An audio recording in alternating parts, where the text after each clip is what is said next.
şöyle kabul edersiniz. Atışırsınız.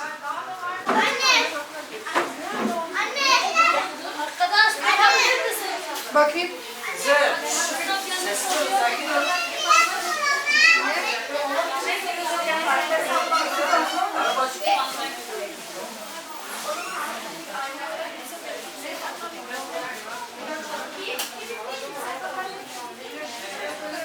أعوذ بالله من الشيطان الرجيم بسم الله الرحمن الرحيم ومثل الذين ينفقون في سبيل الله كمثل حبة أنبتت 7 سنابل في كل سنبلة 100 حبة والله يضاعف لمن يشاء والله واسع عليم صدق الله العظيم. Değerli kardeşler, bu ikinci bir sosyal marketimizi açıyoruz. Rabbim Celle Celaluhu bu konuda yardımcı olan, destek olan, aracı olan tüm kardeşlerimizden razı olsun. Büyük bir nimettir. Allah bu nimeti bize ihsan etmiştir. Bunda şeref ve gurur duymamız lazım. Ve tüm kardeşlerimize bu konuda kendi marketlerine destekli olmaları gerekir. Özellikle burada Topselli halkına diyoruz ki marketinizi açtık. Size teslim ediyoruz. Kendi marketinize sahip çıkınız. Rabbim Celle Celaluhu hepinize razı olsun. Bismillahirrahmanirrahim. Hayırlı olsun inşallah.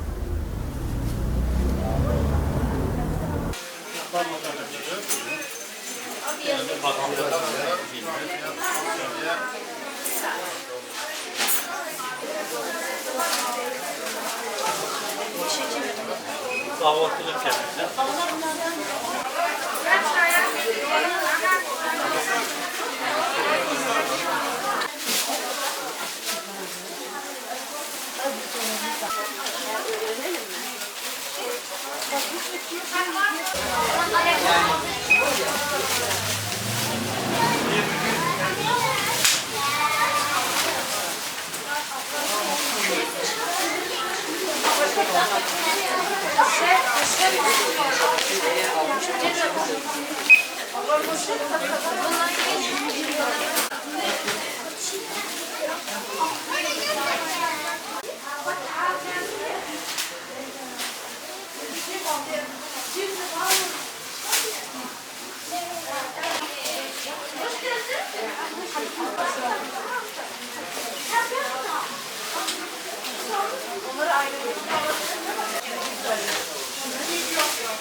Tuvalet kağıdı böyle şey.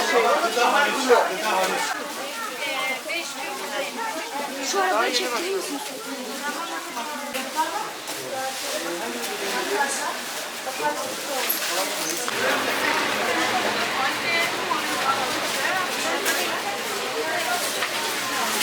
Şurada 20 mi yazıyor?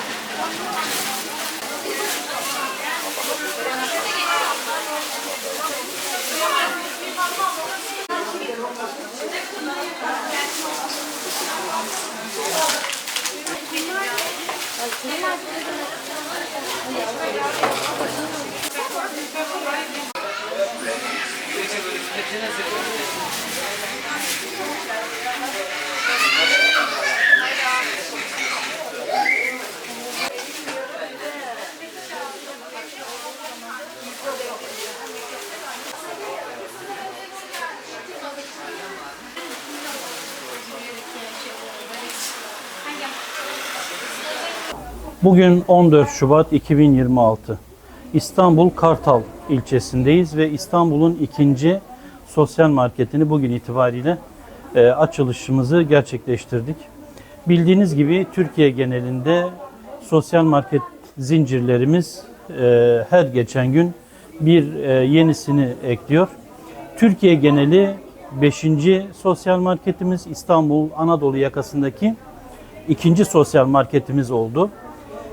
İkincisine şu nedenden dolayı ihtiyaç duyduk. Hem yoğunluk çok fazlaydı, hem de İstanbul'un Anadolu yakası 2 ayrı bölge, TEM ve E5 güzergahından oluşuyordu ve E5 güzergahında olan ihtiyaç sahibi kardeşlerimiz Sultanbeyli'ne gitmekte sıkıntı yaşıyorlardı.